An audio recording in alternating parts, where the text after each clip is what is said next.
Good afternoon and welcome to Nora's Dog Training Company. We're here this afternoon with Daisy and Rich, and what we're going to be demonstrating for you today on video is her ability to understand and respond to her formal on-leash obedience commands, the correction and the motivation that we give the dogs when we're working with them, and the training equipment that we're using.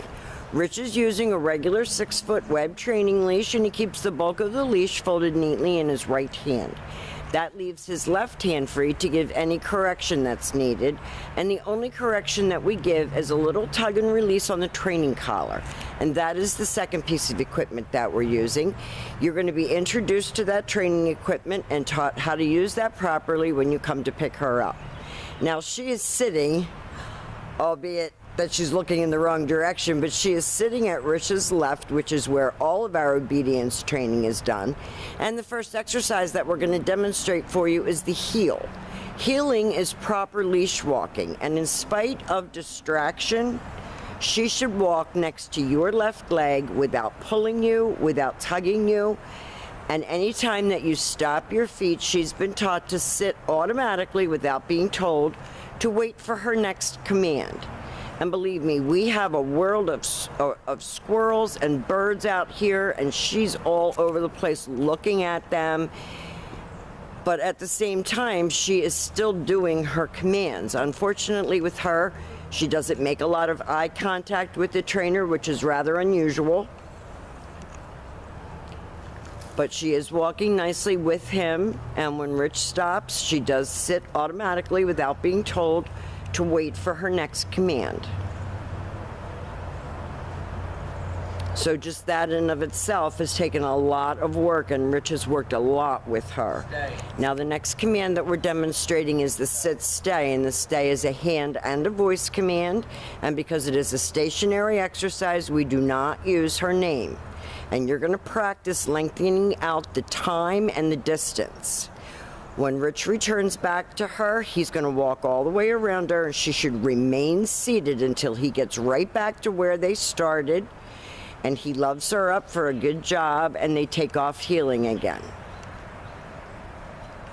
And I don't know if you can hear it on the videos, but it's about 4:30 in the afternoon, and the critters around here are going crazy. There's squirrels chirping and birds and flying, and so she is doing well considering the distraction that's out here, but your life isn't distraction free either, so she has to learn to do these things. Again, Rich leaves her in a sit stay, and we are going to recommend that you practice indoors as well as outdoors, where you have the security of being able to lengthen out your distance.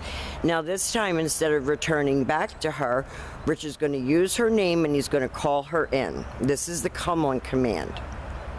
She should come right in front and she should sit, and that eliminates her jumping all over you. And then she goes back to heel and back sitting very nicely, actually. And they take off heeling again. So I think you can see that she's way more under control, that she is, you know, trying to discipline herself. But now there's a squirrel running right down the tree next to her. And of course she's distracted, and what Rich does is he keeps talking and keeps walking, and that's one of the main things. You don't stop when she gets distracted by something. You keep your feet moving, and Rich is going to be going over all this with you on Friday when you come. Stay. Nice automatic sit. He leaves her in a stay. And again, he will call her. Now I gave her that little tug on that leash because she wasn't paying attention. So she's learning that when she doesn't pay attention, there is a bit of a consequence. And being a very, very strong girl and very, very self-will, she is controlling herself very nicely for this video. Now the next command that we're going to show you, and we've been practicing this inside and we're practicing it outside on a blanket, is the down command. Stay. This is your long down stay, and when you're practicing at home, practice right in your living room. Get all these things going for you inside before you introduce the distractions of outside. And again, you want to lengthen out the time that she can hold it. Rich calls her out of that down. She comes right in and sits. And she goes back to heel. Now, when you come to get her on Friday, Rich is going to discuss some other training techniques and equipment and, you know, different things that we have found work for our clients with a dog like Daisy, who is very, very distracted, very, very high-strung, very ADD-ish. I think all things considered, she's done a great job here at the school. She actually is a very sweet girl, and she tries very hard. And we want to thank you for choosing Nora's Dog Training Company.